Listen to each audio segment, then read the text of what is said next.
Hello friends, তো চলুন আজকে আপনাদের সাথে একটা ভালো রেসিপি শেয়ার করি। এটা কিন্তু খুব মজার একটা খাবার, দই বড়া আমাদের সবার ফেভারিট, আর গরমে খুবই ভালো লাগে খেতে। তো চলুন এটা শেয়ার করি। এখানে দেখুন তেঁতুলটা ভিজিয়ে রেখে দিয়েছি। তেঁতুলটার ভালো করে পালটাকে বার করে নেবো। এদিকে খেজুর কেটে রাখা হয়েছে, তো এটাকে এখন ঢেকে সাইড করে দিলাম। এরপরে এখানে ভাজা মশলা করে নিচ্ছি। তো আমি বলবো ভাজা মশলায় কী কী দিয়েছি, বেশি কিছু না, সাদা জিরে, শুকনো লঙ্কাই এর মধ্যে লাগে। আর ডালটাকে ভালো করে এখানে ফেটিয়ে নেবেন।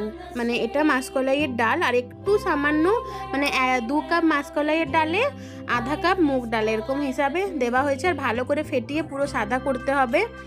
সাদাই থাকে কিন্তু ফেটালে আরও বেশ ভালো সাদা হয়ে যায়। তো জলে একবার দিয়ে দেখে নেবেন ভালো করে ফেটানো হয়েছে কিনা। যদি ভেসে যায় তো ভাববেন ভালো ফেটানো হয়েছে। আর আমি তো অনেকক্ষণই ফেটিয়েছি। আর এখানে দেখুন বড়াগুলোকে ভেজে নিচ্ছি ভালো করে। খুব একটা করা দরকার নেই, গোল্ডেন ফ্রাই হলেই হয়ে যায় কিন্তু। আর দেখতে পাচ্ছেন কী হারে ফুলছে বড়াগুলো, কি সুন্দর ফুলছে চারিপাশটা, এই দেখুন। তো এরকমই হালকা গোল্ডেন ফ্রাই করে নিলে কিন্তু বড়াগুলো বেশ হয়ে যায় ভাজা ভালো। খুব একটা কড়া ভাজতে লাগে না, নালে হার্ড হয়ে যেতে পারে। আর এত ভালো হয়েছিল বড়াগুলো, ভিতরটা পুরো জালি জালি হয়েছিল। তারপরে এই যে ভাজা হয়ে গেছে, আমি এখানে এই যে তুলে নেবো।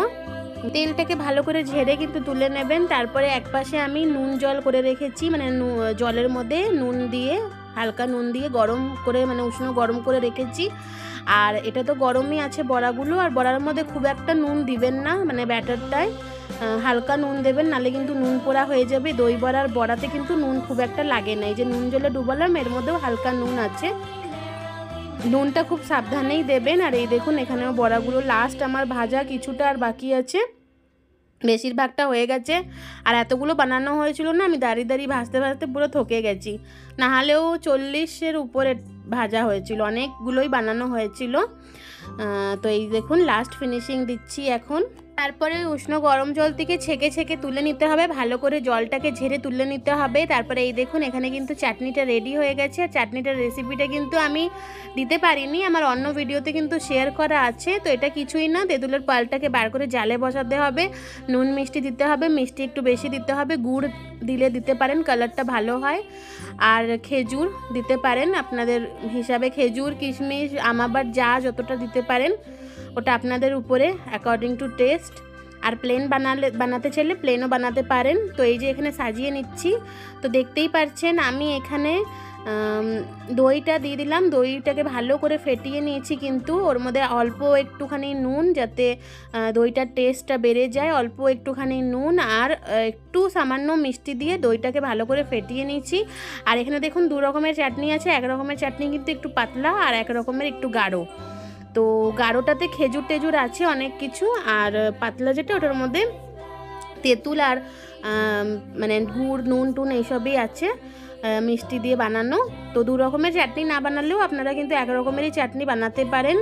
তো এই যে অল্প একটু বিট নুন উপর দিয়ে স্প্রিঙ্কল করে দিলাম। তারপরে এই যে এখানে ভাজা মশলা দিয়ে দেবো। তো ভাজা মশলাটাতেই কিন্তু টেস্ট আসে, আর এই চাটনিটাতেই কিন্তু আসল টেস্টটা আসে। এটা খুবই ভালো খায় আমাদের ঘরের। আপনারা কে কে ভালো খান এটা অবশ্যই জানাবেন। তো ভাজা মশলা দেওয়ার পরে দেখুন আমি এখানে ধনেপাতা একটু ছড়িয়ে দিলাম, মানে গার্নিশিংয়ের জন্য। আর বেদানা আনতে বলেছিলাম, ওটাও কিন্তু গার্নিশিংয়ে খুব ভালো লাগে, কিন্তু বেদানা পায়নি, ভালো লাল লাল পায়নি, যার জন্য আনেনি। একদমই মানে ছিল না, একদম পিঙ্ক পিঙ্ক কালারের ছিল। ওটা দেওয়া না দেওয়া সমান, বেশ লাল লাল থাকবে তাহলেই ভালো লাগে কিন্তু দেখতে। আর দেখুন কতগুলো বড়া এই যে সাজানো হচ্ছে। আর এই দেখুন এখানে একটা বক্সে আমি প্যাক করেছি মায়ের বাড়ির জন্য। এটা মায়ের বাড়িতে দিয়ে দেবো। আর খুব ভালো লাগছে দেখতে, অনেকটা বানানো হয়েছে, তো দেখতে খুব ভালো লাগছে। তো আমার ভিডিওগুলো যদি আপনাদের দেখতে ভালো লাগে অবশ্যই কিন্তু লাইক করবেন, আমার চ্যানেলটাকে সাবস্ক্রাইব করবেন। তো আজকের জন্য এতটাই, টাটা, বাই বাই।